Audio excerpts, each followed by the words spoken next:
Salut à tous, on se retrouve aujourd'hui pour parler du Paris Saint-Germain ce mercredi 24 janvier. Et on commence tout d'abord avec une info officielle. Voici le 4e maillot du PSG pour cette saison. Je l'avais dit hier qu'aujourd'hui, normalement, ce mercredi 24 janvier, ça devait être l'annonce officielle du 4e maillot. Ben c'est le cas les gars, regardez le Paris Saint-Germain. Twitter officiel présente son nouveau 4e maillot.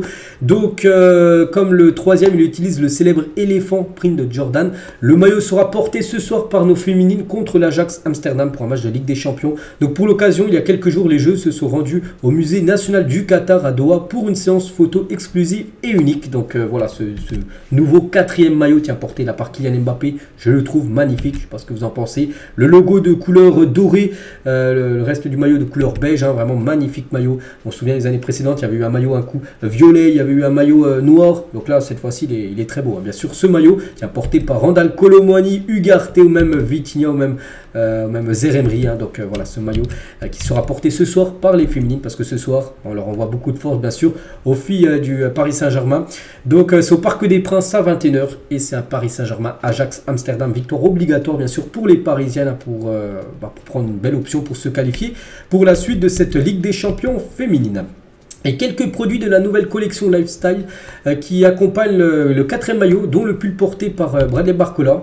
Voilà, ce pull magnifique. Il y a aussi la veste, là on peut voir la veste aussi en mode autre produit bien sûr du 4e maillot. Et là aussi il y a cette veste là portée également par Randal Kolo Muani. Il y a les maillots, il y a le pantalon aussi, vous pouvez tout acheter. Il y a même peut-être des chaussettes, je sais pas, il faut les regarder sur la boutique officielle du club. Donc voilà les gars, tout ça c'est officiel. On continue. On va parler nous maintenant bien sûr un peu football. Et le programme, je le montre tous les jours. Donc là on est le 24, donc aujourd'hui il n'y a pas de football, tant mieux. Voilà, ça fait une semaine on va dire complète pour se reposer. Donc aujourd'hui pas de match, mais le 28 dans 4 jours le match contre Brest. Ensuite il y aura Strasbourg, ensuite de nouveau contre Brest, ensuite Lille et après la Real Sociedad. C'est simple les gars, la Real Sociedad c'est le 14, on est le 24, on a mercredi là. Donc dans 3 semaines jour pour jour, ce sera mercredi soir. Voilà, on sera là dans 3 semaines jour pour jour. Bon, ça sera le match contre la Real Sociedad. Donc voilà, c'est bientôt, c'est loin mais c'est bientôt en même temps. Donc voilà, ce match quand même se rapproche de plus en plus. Mais avant de penser à la Real Sociedad, il y a déjà 4 adversaires bien évidemment à gagner. Et tout d'abord le premier c'est l'équipe de Brest que le PSG va affronter là 2 fois en l'espace des 3 prochains matchs. Et pour ce match les gars, ça sera Clément Turpin, cet arbitre que tout le monde connaît, ça sera lui au sifflet lors de cette rencontre. On peut voir aussi l'arbitre assistant, tous les autres arbitres. Donc le match, c'est dimanche soir à 20h45 sur Prime Video. Une petite photo de Kang In Lee. On sait qu'actuellement il est en sélection, il joue la Coupe d'Asie. Donc une photo lors de l'entraînement aujourd'hui, ce mercredi. Donc prochain match pour lui, c'est demain. Voilà, ça sera le dernier match de poule pour la Corée. Et concernant Hakimi, lui aussi en sélection, il joue la CAN. Et aujourd'hui, il y a un match pour lui. Donc c'est ce soir à 21h. Ça sera le dernier match des poules. Donc ils sont déjà qualifiés. Ça sera contre la Zambie. Et c'est à 21h. Donc s'ils gagnent, ils finiront premier du groupe, cette équipe marocaine. Donc voilà, on souhaite bonne chance bien sûr à Achraf Hakimi. Et Luis Enrique décidera de la date de retour de Hakimi et de Kang In Lee. Quelle que soit l'avancée des 2 sélections dans les 2 coupes, Luis Enrique changera directement avec ses protégés pour leur fixer une date de retour à Paris. Peu importe s'ils vont loin ou non. Donc après voilà, s'ils vont plus loin, s'ils vont jusqu'en finale, ils auront peut-être quelques jours de repos. Mais n'oubliez pas que la finale les gars, c'est un dimanche. Et 3 jours après, c'est la Ligue des Champions. On sera contre la Real Sociedad, donc on ne sait pas s'ils seront disponibles ou non. Enfin, on espère, surtout Hakimi, parce que il sera très important, bien sûr, pour ce match. Donc voilà, Luis Enrique parlera aux 2 jours pour savoir quand ils reviendront.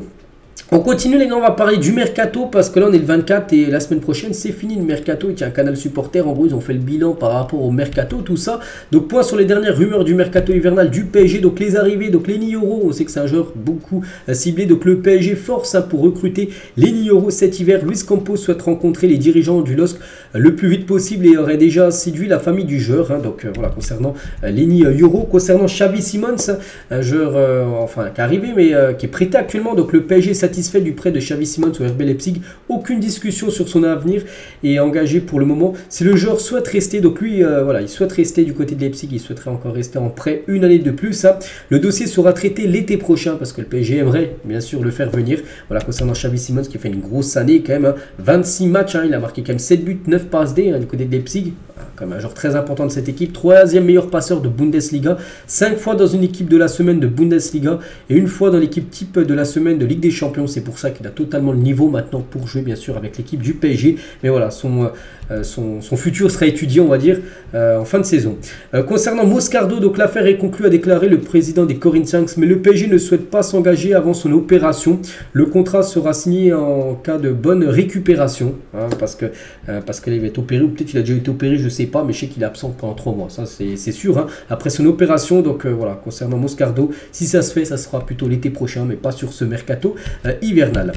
Concernant les départs, donc Hugo Ekitike a un accord verbal avec Francfort, des négociations concrètes avec le PSG sont espérées. Le joueur pourrait toucher un salaire de 4 millions d'euros par an, d'après Sky Sport Allemagne. Donc il touchait 7 millions d'euros par an au PSG, donc ouais, il diviserait quasiment son salaire par 2, voilà, pour arrondir, on peut dire, pour rejoindre l'Allemagne, hein, parce que de toute façon, la Francfort ne pourra pas lui verser le salaire qu'il touche au Paris Saint-Germain. Concernant Mukele, aussi annoncé sur le départ, donc il est déterminé à rejoindre le Bayern Munich. Le club allemand est en négociation avec le club pour un prêt dès cet hiver qui reste la piste prioritaire.